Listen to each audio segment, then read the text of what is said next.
Assalamualaikum warahmatullahi wabarakatuh. Perkenalkan, nama saya Lioni, NIM 22234009, Prodi Perpustakaan dan Ilmu Informasi, mata kuliah Manajemen Koleksi, dosen pengampu Bu Gustina. Baiklah, video kali ini saya akan mempresentasikan tentang kebijakan pengembangan koleksi untuk ujian akhir semester saya. A. Kebijakan pengembangan koleksi.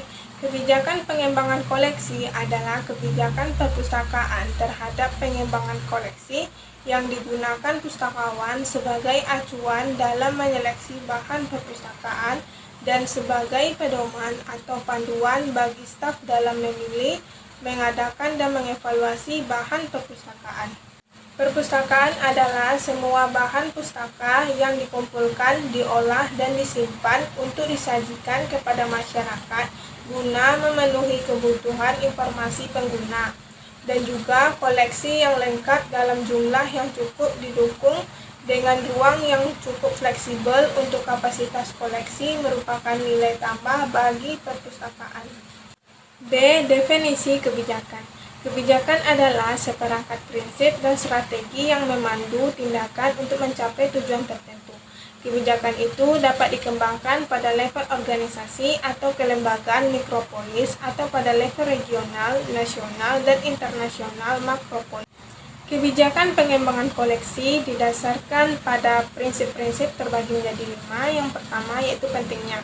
Properti perpustakaan harus relevan dengan kegiatan perpustakaan yang terprogram sehingga operasi perpustakaan berhasil dengan cara yang memuaskan pemangku kepentingan.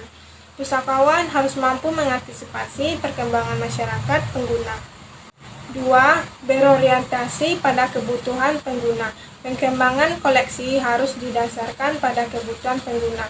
Setiap jenis perpustakaan memiliki penggunaan yang berbeda dengan kebutuhan informasi yang berbeda. 3. Kesempurnaan sifat-sifat. Perpustakaan harus lengkap dalam arti berhubungan dengan kebutuhan pengguna utama perpustakaan. Meskipun demikian, secara umum bahwa perpustakaan tidak mungkin dapat memenuhi semua kebutuhan penggunaannya. Namun demikian, penting bagi pustakawan untuk dapat membedakan kebutuhan sehari-hari pengguna utama perpustakaannya, agar perpustakaan menjadi perpustakaan yang terpercaya bagi penggunaannya. 4. Terbaru. Koleksi harus mengikuti perkembangan ilmu, pengetahuan, dan teknologi terkini. Perpustakaan karena itu harus melestarikan dan memperbarui materi yang membentuk koleksi. Perpustakaan memerlukan beberapa dana rutin untuk membeli bahan pustaka yang berbeda sesuai dengan kebutuhan pengguna, yang jumlahnya tidak sedikit mengingat harga bahan pustaka yang terus meningkat di pasaran. 5. Kerjasama. Sediaan perpustakaan harus merupakan hasil kerjasama semua pihak yang berkepentingan dalam pengembangan koleksi, yaitu pustakawan, pengelola perpustakaan, pengelolaan bahan, tokoh masyarakat, guru, dosen penelitian, dan beberapa lainnya, tergantung jenis perpustakaannya.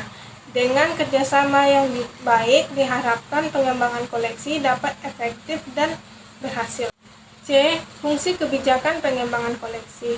Ada 3. Yang 1, fungsi perencanaan. Kebijakan pengembangan koleksi adalah perencanaan yang mengutamakan pengalokasian sumber daya sebagai sumber pendanaan setelah terlebih dahulu mengetahui siapa yang dilayani perpustakaan, bidang studi apa yang akan dikembangkan, dan penelitian apa yang akan dilakukan. Sebelum itu, profil koleksi perpustakaan harus diketahui terlebih dahulu. Peninjauan dapat ditunda hingga sumber lain tersedia. Untuk melakukan ini, perpustakaan harus dapat menentukan prioritas perolehannya. 2.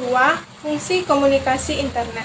Perpustakaan harus berkomunikasi dengan masyarakat itu sendiri, baik itu pimpinan lembaga induk, penyandang dana, staf lembaga induk sebagai pengguna, maupun calon pengguna seperti dosen, guru, mahasiswa, peneliti, atau masyarakat, tergantung jenisnya dari perpustakaan. Menetapkan pedoman untuk pengembangan koleksi ini memerlukan konsultasi dengan kelompok-kelompok ini, dan kami berharap diskusi ini akan terus berlanjut.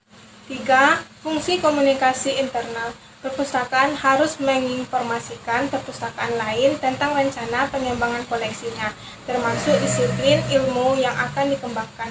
Hal ini penting untuk meningkatkan kerjasama antar perpustakaan, mendidik satu sama lain tentang koleksi dan rencana pengembangannya. Tidak hanya ini merupakan upaya untuk menghindari memiliki koleksi yang sama, tetapi juga memungkinkan pelanggan perpustakaan untuk belajar tentang bahan perpustakaan yang lebih luas. Baiklah, sampai di sini presentasi saya. Kali ini saya tutupi dengan wassalamualaikum warahmatullahi wabarakatuh.